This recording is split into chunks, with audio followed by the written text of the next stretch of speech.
So this is data where if you look at uh, the revenue from 2011 through 2020 for Microsoft and IBM, you can see that back in 2011, IBM was just under $100 billion. I think they're 90 and change, and Microsoft was about 70 billion. And then as you go through, you can see increasing growth for Microsoft in the period of 2016, go down a bit, and then pretty sustained growth since Satya Nadella got in 2017 and going forward. Okay, that's interesting. IBM is getting focused. They're doing share buybacks and so forth, right? They're doing a number of things. And at the same time, they're advertising a lot about Watson and other activities.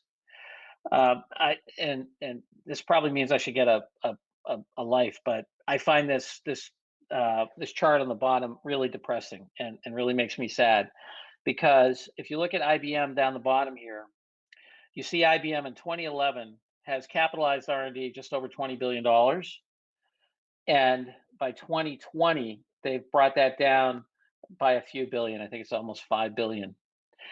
Think about what's going on in the marketplace during this time. Cloud is rocketing. Mobile's going crazy. There's tons of customers who would really not like to buy cloud services from Amazon because, gee, if I'm in the pharmacy business or I'm in the retail business or I own a Mhm. brand, do I really want to be buying cloud services from Amazon? I mean, Amazon Basics. My wife and I moved out here to Chicago to be near our kids and our grandkids. My house is half of Amazon Basics. It's just, it's they're just vertically integrating it to all these things. And then, so let's say you're Nordstrom's. Do you really want to be buying AWS? No, I want to buy it from IBM. But what's IBM doing? They're disinvesting and they're losing market share and shrinking at the very time that this overall business is growing. And so what happens to Microsoft during this time? They're investing.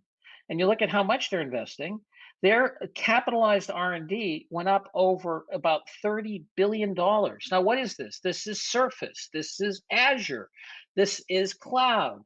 This is AI. This is new data centers. You can see a Mhm. similar chart for Google. What's Google doing? Google's actually building things. So Google, if you followed the whole neural network revolution, right? They've created it's the tensor processor. So Mhm. when the CEO of Google said that we're going to put AI in everything, made everybody available on the cloud, the people who run the data center said, if you do that, the data centers are going to melt because the amount of processing power necessary was so great.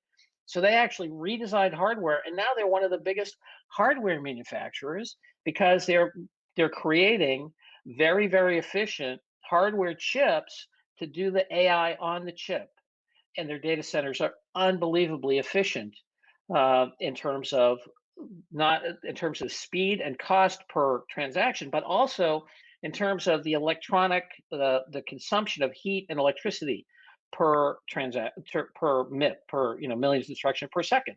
Because the human brain's about, I think it's about 10,000 times. If you think about a neural connection as a a transaction in a mathematical transaction in a computer, then this guy is about 5 or 6 orders of magnitude more energy efficient, even though it consumes about 20% of the energy in your body.